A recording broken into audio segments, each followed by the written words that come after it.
Hello everyone, and thank you for joining me in this mind mastery video. I've had a thought about what Jung said once when he was going through his breakdown. He asked himself, what is the myth that you live by? And I've recently reflected upon his words, and at once something hit me, and I think I've realized something, although probably not the whole truth, but maybe another layer to Jung's teachings and Jung's psychology and approach to psychology in general. So when we look at our lives, we can see that we follow a certain sequence of events, right? So there are certain situations happening and we go simply through various events, right? So for example, we can say that, oh, when I was 15, I've done this and that. Then when I was 20, I've done something different, right? So on the surface level, we can simply see some sequence of different events happening to our life. And by describing these events, we can, to some extent, describe our lives, right? So we can describe what happened to us in the past, what's happening to us now, and perhaps we can also predict what's going to happen to us in the future. Perhaps it's not all there is to our lives, because we also need to take account our internal lives. We also need to take into account our feelings and how we interpret various situations, how significant we perceive these events were. And by exploring these deeper meanings of different situations and different events, and how these events influenced us, how they helped us to become the person that we are today, and perhaps can influence also the person that we will be in the future. Although it's not possible to, to predict with the 100% certainty that this is what's going to happen to us, definitely. So in some respects, it's as if we are living in these two different worlds. We have this world of superficial events that we can describe and measure and, provide evidence for. And then we have this world of, this inner world really, this world of different meanings and significance and feelings and, different archetypes that come to manifest themselves in our unconscious and conscious life so that they can influence how we act in different situations and what sort of patterns we follow.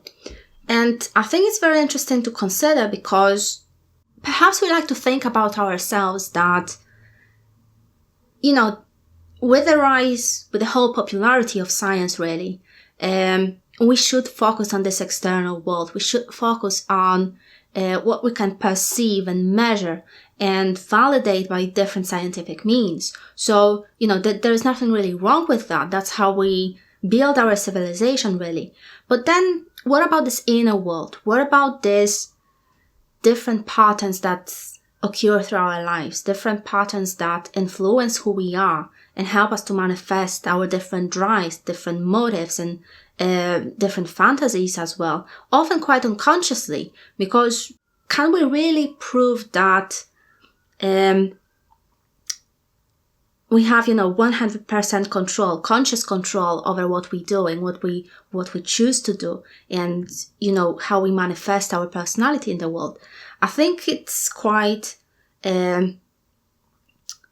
debatable because, as I've said, we have this inner world, which obviously is important and it seems like it's developing parallel to this external world. So, you have this external sequence of different events, but you also have this parallel world, this inner world of different meanings and different significance these different events have for us. So as Jung theorized, there is, that there's different layers to our psyche. We have this conscious and we have the unconscious mind as well. So to some extent, the unconscious life, the unconscious mind really, or life itself, if you like to think about it that way, because perhaps there's even the next layer of our lives if you ponder about it deeply. But the unconscious mind, the reason it is unconscious is because we are not we are not fully conscious of it. So this unconscious life will influence us to a certain degree. And that's what Jung's work was about. He was researching these unconscious patterns that occur through the human history, not just on the individual level, but also on this global social levels that, penetrate different layers of society from the single individual to the small community to the whole country. So these different patterns, these unconscious patterns manifest themselves through these various archetypes. So these archetypes are simply, certain patterns of events, of various behaviors, which could be personified into one specific figure, symbolic figure. Now, if we think about it, an individual who is not very, let's say, introspective, he doesn't or she doesn't reflect much upon his internal life, they're gonna be pretty much influenced by this unconscious life of various archetypes, this unconscious realm of the psyche, which exercise certain influences upon their behaviors. So that's how we can view our lives from this perspective of splitting our life into certain events, certain patterns, and certain sequences of events. But what will happen if we take even more distant perspective upon our lives, upon, your own individual path or the journey, if you like? Obviously, it's going to be composed of various events, various patterns, various archetypal manifestations. At some point you might enter something like a mini hero journey, for example, or at other point you might be influenced by archetype of a joker, for example, when you are developing certain functions of your personality. So if you take all these patterns into consideration and rather distance yourself from them, so instead of seeing them as, a separate sequence of events, what about if you see them as a whole gestalt of your life, if you like? Is there a whole pattern that you are following, for example? And I think that to some extent that's what Jung meant when he was asking this question, what's your myth that you live by? Because, as I've said before, on one level we are following this external sequence of events. We are getting older, we follow certain developmental stages that, all people go through. For example, we have to acquire some education, we need to make a living, we need to get into some relationships, significant relationships to our development, and so on and forth. So on the external level, there are different developmental patterns, and we also have different developmental patterns inside our own mind.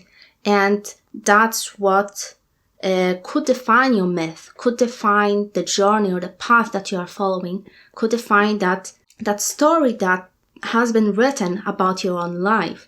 Because if you take into consideration these different events, different patterns, and different meanings that you could extract, there's most likely a pattern, a whole pattern above different patterns, if you know what I mean. So from this broader perspective, from this more general perspective, if you take a look at your life, there might be something going on. Perhaps it's the hero journey, as Carl Jung described. Perhaps it's this journey, this quest for learning more about ourselves and developing our personality, our individual sense of self, this individuation path. But if you tell yourself, okay, I'm following this pattern of individuation, does it really tell you much? Because I think it's a very general term. It doesn't specify what's happening on this journey, what's happening on this path towards individuation in your life. I think it's very specific to each individual. It's very, very private, very personal in a sense, because the meaning that you extract from the world is your own. It's your very personal and unique meaning and interpretation of various events. And perhaps this meaning and this interpretation of your life and of the experiences that you go through, perhaps this interpretation is the very if you like, a core of the story that you've been writing about yourself, a very core of your myth. And perhaps by understanding it a little bit better, you will be able to understand what sort of myth that you are living by, right? And perhaps to some extent you will be also able to predict what might happen in the future, or what can you do to direct this myth towards its proper conclusion, if you like. So that's my interpretation of how we follow the myth in our lives and how each individual person lives a myth. And one more thing that I could probably say is that unfortunately some people probably never realize the myths. Perhaps they're not very interested, but it doesn't mean that they're not following a certain path, certain pattern of development, if you like. It is possible to pause this journey. For example, if you stop taking action, if you stop responding to various psychic events, various impulses that you get, various imaginations or fantasies that occur in your life, if you stop responding to all that, it's probably also possible to put your myth at pause, because